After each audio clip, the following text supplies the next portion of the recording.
안녕하십니까. 이번 시간에는 부모님들 양육에 관련된 부분을 생각해 보려고 해요. 아유, 양육에 관련된 책이 얼마나 많고 방송이 얼마나 많은데 양육?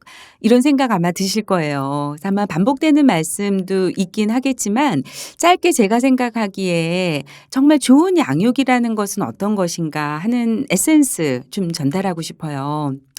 어머니도 한번 생각해 보세요. 좋은 양육, 좋은 엄마 되려고 굉장히 애를 많이 쓰시는데 양육을 통해서 아이들한테 주고 싶은 거 뭐 있으세요? 그래서 '나의 양육의 목적은 무엇인가?' 이렇게 한번 좀 생각해 보실 필요 있으실 것 같은데 많은 심리학자들이 이것을 줄여서 얘기할 때 "좋은 양육은 아이들에게 뿌리와 날개를 주는 양육이다." 이렇게 얘기를 하고 있어요. Roots and wing. 그래서 아이들이 엄마들에게 부모님들에게 양육을 잘 받은 아이들은 아주 든든한 뿌리를 내려서 어떠한 삶의 어려움을 겪더라도 흔들리지 않는 뿌리를 잘 내릴 수 있도록 하는 그런 양육. 그리고 또 한 가지는 아이들에게 튼튼한 날개를 달아줄 수 있는 양육 이렇게 얘기를 하고 있어요. 굉장히 근사하죠. 우리 아이가 자랐을 때 어떤 어려움에도 흔들리지 않는 정말 든든한 뿌리를 가진 아이를 어떻게 기를 수 있을까?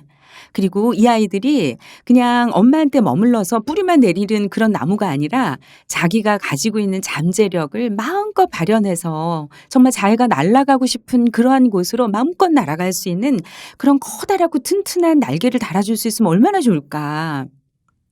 아마 어머니들이 이렇게 딱 두 가지 용어를 생각하지는 않으셨지만 아마 마음속에 품고 있으셨던 그런 소망, 우리 아이들 기르고 싶은 것이 그런 부분이셨을 거예요.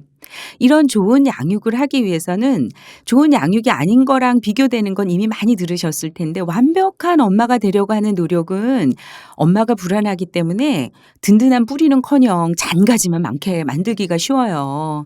그리고 완벽한 엄마는 너무 통제를 많이 하기 때문에 아이들이 날개를 달기는커녕 엄마에게 굉장히 의존하도록 만들기가 쉬워요. 그래서 제가 오늘 말씀드리려고 하는 좋은 양육은 뭔가 정답을 제가 말씀드리고 그래서 완벽한 양육을 하셔라 이런 부담을 드리려고 하는 게 아니에요.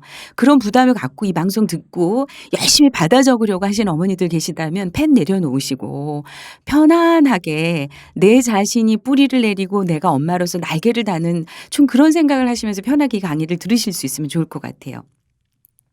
그러면 이렇게 뿌리를 내려주고 날개를 다는 양육에서 중요한 것은 무엇인가? 양육 스타일에 대한 정말 다양한 책들도 있고 강의들도 있는데 두 가지 부분을 저는 먼저 말씀드리고 싶어요.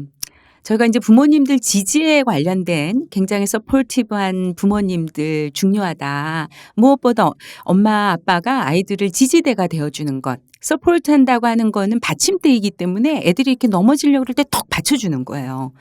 그래서 애들이 돈 없을 때 턱 받쳐주는 거가 물리적인 경제적인 지원이죠. 근데 경제적인 지원을 해준다고 해서 아이들이 심리적인 지원을 받지 못하게 되면 오히려 그것은 피해가 될 수 있어요. 왜냐하면 아이들이 마음은 헛헛한데 우리 부모가 못해준 게 없다는 생각 때문에 죄책감 갖기가 굉장히 쉽거든요. 그래서 여기서 지지적인 부모 말씀드리는 것은 심리적인 지지대를 말씀드려요. 그러면 심리적으로 우리 아이들이 턱 넘어질 때, 좌절할 때, 불안할 때 아이들을 딱 받쳐줄 수 있는 부모는 어떻게 하는 거지? 그 고민들 많이 하셨을 거예요. 지지를 잘해 주려면 일단 아이들이 안에서 가지고 있는 것에서부터 출발하셔야지 돼요. 이거를 이제 저는 인사이드 아웃이라고 얘기를 하는데요. 그렇게 말씀드리고 싶은데 저희들이 양육할 때 아까도 말씀드린 대로 부모님들의 출발이 자칫하다가 보면 아웃사이드 바깥에 너무 좋은 것들이 많기 때문에요. 그리고 일단 부모님들이 경험이 많으시잖아요.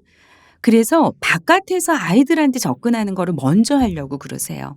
그럼 지지대가 될 수가 없어요. 그래서 지지대가 되려면 인사이드 아웃이에요. 그래서 아이들에서부터 시작을 하는 거기 때문에 아이들 안에 뭐가 들어있나 이렇게 바라보는 거 있잖아요. 그래서 눈높이를 맞추는 것서부터 시작이 돼요. EBS에서 오래전에 했었던 방송 중에 물리적으로도 아이들은 키가 작기 때문에요. 더구나 직립보행하기 전에 아이들 기어 다닐 때는 세상에 보이는 것이 부모들이랑은 달라요. 그래서 실제로 이 아이들이 보는 것하고 부모들이 물리적으로 보는 것도 다른데 심리적으로 보는 것도 물론 다르겠죠. 그죠? 그래서 이 아이들이 보는 세상이 어떤 것인가 하는 것에 관심을 가지셔야지 돼요. 그래서 눈높이를 맞춰줘서 이 아이들의 입장이라면 어떻지 하는 것들에 먼저 관심을 가질 때 너 이런 것 가지고 울면 어떻게 해?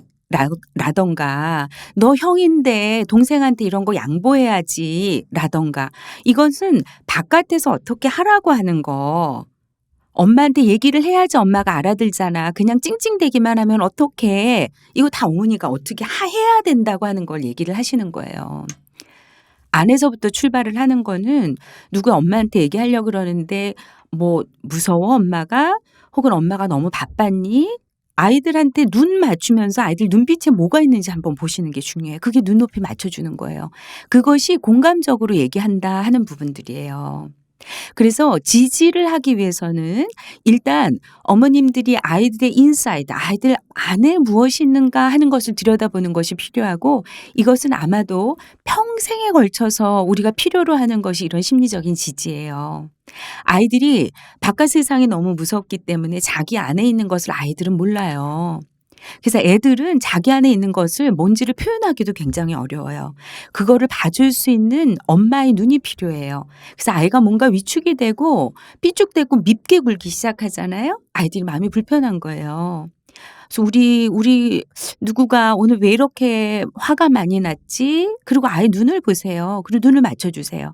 그래서 이건 긴 시간이 필요하지 않아요. 그러면 어머니 감각으로 전달되는 부분들이 있어요. 그래서 이런 눈높이를 하는 것이 공감적인 양육의 출발이고 이렇게 엄마가 내가 하는 것보다 내 마음을 더 잘 알아. 그런 엄마를 가지고 있을 때 아이들이 얼마나 이 세상에서 천하를 얻은 것처럼 아이들이 마음이 편안하겠어요? 그런 안정감을 주는 것이 지지적인 거라는 거죠. 이런 지지적인 양육을 이제 혼돈하는 것이 쉬운데 무조건 허용해 주는 거 이거는 지지적인 게 아니에요.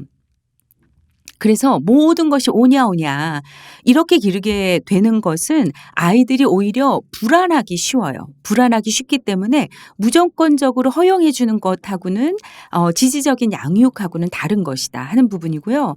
또 하나는 영혼 없는 좋은 말, 칭찬 이런 거 하지 마세요. 그래서 어머니들이 책에서 읽은 공감적인 대화, 우리 누구가 어떠어떠해서 마음이 어떤가 보다, 막 이렇게 공식에서 있는 얘기들 있잖아요. 이런 얘기들 남발하기 시작하면 아이들이 다 느껴요. 엄마가 실상 저거는 진정성이 없는 얘기야. 그래서 그냥 말만 따가지고 와서 저희들이 마치 엘리베이터 타면 엘리베이터 안내하는 아주 그냥 친절한 언니들이 얘기하는 것처럼 엄마들이 그렇게 하시면 안 돼요.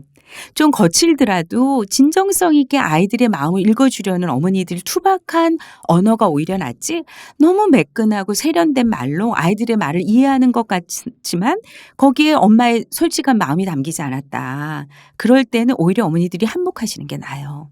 그리고 먼저 관찰하세요. 그리고 과정이 아닌 결과에 집착하셔서 아이들을 지지한다고 했을 때 어머 우리 애 너 어떻게 이렇게 레고를 잘 만들었어. 너는 뭐 정말 예술가다. 엄마는 생각도 못했는데 과정이 아니라 결과에 관련된 칭찬을 많이 하시는 것이 지지가 아니에요. 칭찬이 고래가 춤추게 한다는 책도 나왔어요. 칭찬이 고래가 춤추게 할지는 모르지만 칭찬으로 양육을 일관하실 때는 지지를 주는 것이 아니라 아이들을 조건화하기 쉬워요. 그래서 아이들이 칭찬받으려는 행동만 하기가 쉬워요. 그래서 있는 그대로 이 아이들이 가지고 있는 자기의 자질 혹은 자기의 재료를 발현을 하기 위해서는 지지적인 눈빛, 칭찬보다는 마음을 알아주는 그러한 터치 이런 것들이 훨씬 더 아이들한테 지지가 된다는 것이죠. 그래서 좋은 양육, 그래서 뿌리 깊은 나무가 되도록 아이들이 삶의 뿌리를 내리기 위해서는 일단 지지적인 양육이 필요하다. 그래서 인사이드 아웃, 아이의 인사이드서부터 출발하는 양육이 첫 번째 출발이라는 거 말씀드리고 싶고요. 두 번째는 그 안에 있는 것만 나오면 되나 하는데 그것이 어느 정도 됐을 때 저희가 이제 2 살, 3살 정도 들어갔을 때부터 출발을 하죠. 아웃사이드 인이 필요합니다. 세상을 살아가기 위해서는 뭔가 규칙도 필요하고 관계 속에서 지켜야 되는 약속도 있고 경계도 있어요.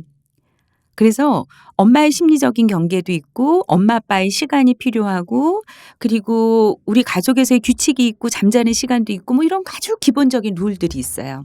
이러한 룰들을 아웃사이드 인으로 아이들이 바깥 세상을 살아가기 위해서 필요한 이런 일관된 기준들을 받아들이는 것이 필요해요. 그래서 이제 저희가 이런 양육을 일관된 양육, 펌한 양육, 확고한 양육이라고 얘기하는데 이것을 혼돈하셔서 막 윽박 지르고 아니면 규칙을 너무 경직되게 그래서 우리 집은 무조건 9시면 자야 돼. TV 무조건 1시간이야. 이렇게 룰에 융통성이 없이 무조건 강조하려는 그런 말씀이 아니라 뭔가 융통성, 아이들의 상황 그리고 가정의 그때의 상황에 따라서 융통성을 발휘하시되 기본적인 룰을 일관되게 지켜가시는 거 굉장히 중요하다는 거죠.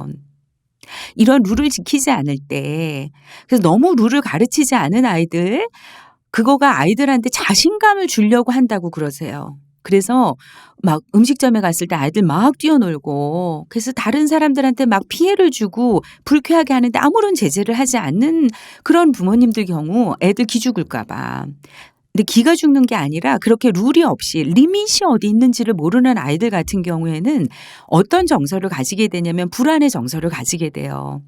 그래서 아이들은 리밋을 모르면 점점 리밋을 푸시해요.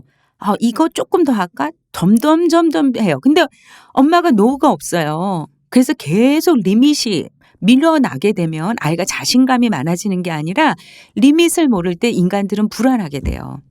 그래서 왜 이렇게 요즘에 저희가 ADHD 굉장히 많아서 초등학교 가면은 정말 이런 ADHD로 진단받고 약 먹는 아이들 점점 많아지게 되는데 사실은 그 이유가 아웃사이드 인으로 가르쳐야 될 경계들을 제대로 가르치지 못하게 나타나는 부분들이 이러한 문제들로 나타난다는 거죠. 이럴 때는 세상을 살아가면서 어울려 살아가는 법을 배우지 못하기 때문에 윙을 달기가 굉장히 어렵습니다. 그리고 바깥 세상에서 제대로 규칙을 하면서 사람들이 자기가 했던 것들을 타당화해 주고 적절한 피드백을 줬을 때 내가 어떤 사람인지 알기 시작해서 뿌리도 깊이 내릴 수가 있어요.